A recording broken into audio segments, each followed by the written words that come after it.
Durante mais de 2000 anos, os hititas foram apenas uma nota de rodapé.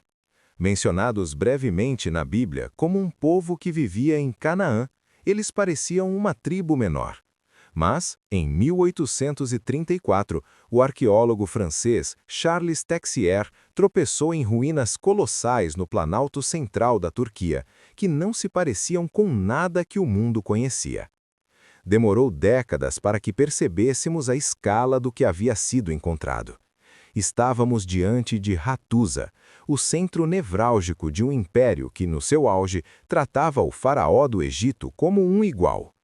Hoje, vamos reconstruir a jornada deste povo indo-europeu, desde a sua chegada misteriosa à Anatólia até o seu colapso catastrófico. Como eles inventaram a diplomacia internacional? Como eles produziram o ferro que mudaria a guerra para sempre? Prepare-se para conhecer os verdadeiros senhores da guerra do mundo antigo. O enigma indo-europeu e Hattusili I.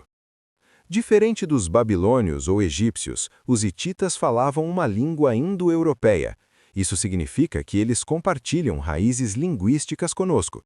Mas como eles chegaram à Anatólia? A teoria mais aceita é que migraram das estepes russas ou dos Balcãs por volta de 2000 a.C. Eles não chegaram encontrando um vazio.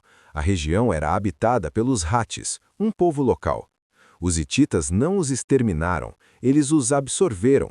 O nome hitita vem na verdade do nome da terra, Hatti. O verdadeiro arquiteto do reino foi Hattusili I, 1650 a.C. Ele estabeleceu Hattusa como capital por causa de sua posição defensiva natural. Hattusili foi o primeiro grande rei expansionista, levando seus exércitos além das montanhas de Touro em direção à Síria. Ele deixou um testamento político fascinante, onde pela primeira vez na história, um rei explica suas razões e pede ao seu sucessor que cuide do povo e dos deuses, mostrando uma visão de Estado que ia além do ego do monarca. Mursili I e o saque de Babilônia. O neto de Hattusili I, Mursili I, fez algo impensável.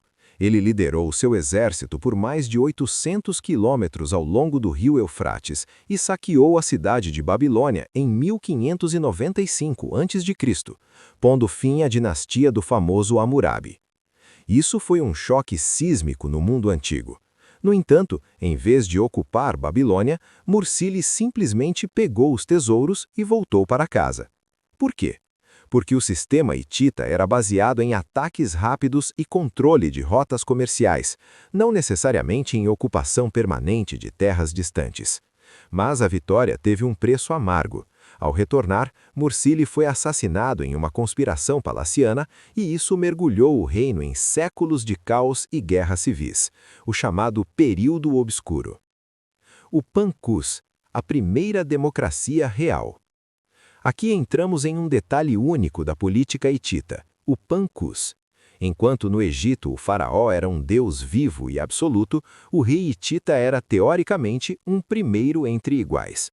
O Pancus era uma assembleia composta pela elite nobre e guerreira. Eles tinham o poder de julgar o rei se ele violasse a lei. Isso é o mais próximo que o mundo antigo chegou de uma monarquia constitucional. O rei precisava do apoio dessa elite para governar e para ir à guerra. Esse sistema evitava que o rei se tornasse um tirano isolado, mas também era fonte de constantes intrigas. A lei hitita, suas leis eram surpreendentemente modernas. Enquanto o Código de Hammurabi pregava o olho por olho, as leis hititas focavam na restituição. Se você machucasse alguém, em vez de ser mutilado, você era obrigado a pagar uma multa ou compensação. Eles valorizavam a vida e o trabalho de forma pragmática. Suppiluliuma I, o Napoleão da Anatólia. O Império Hitita renasceu com Suppiluliuma I, 1344 a.C. Ele foi o maior general da sua época. Ele destruiu o reino de Mitanni, um rival poderoso, e reduziu os estados da Síria a vassalos. O caso Zananza. Aqui ocorre uma das histórias mais dramáticas da arqueologia.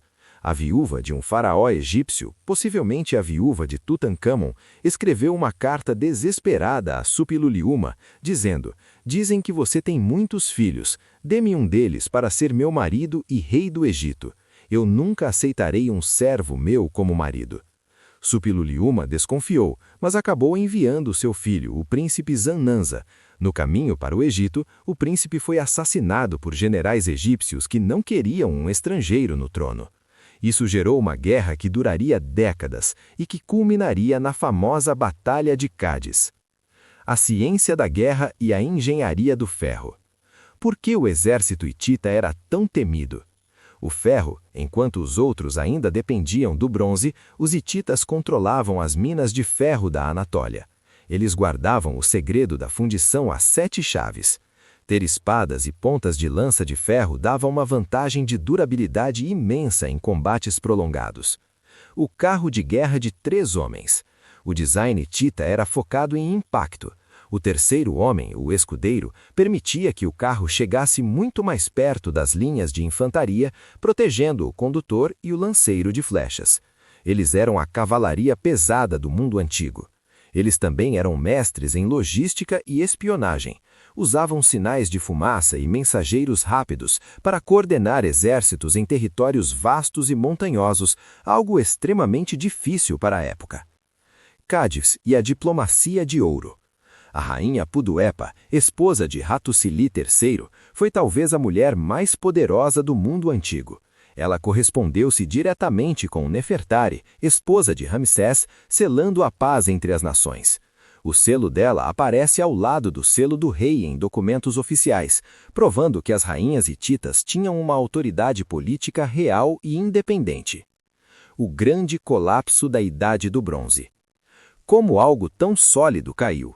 Por volta de 1200 a.C., uma tempestade perfeita atingiu os hititas. Fome interna, registros mostram pedidos desesperados de grãos ao Egito. Os povos do mar, invasores nômades que cortaram as rotas comerciais.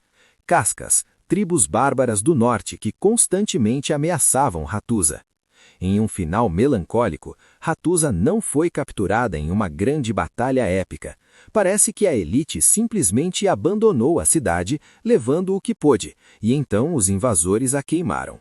O império se fragmentou em pequenos estados neo-hititas, que preservaram a cultura por mais 500 anos até serem devorados pelo Império Assírio. O legado de pedra.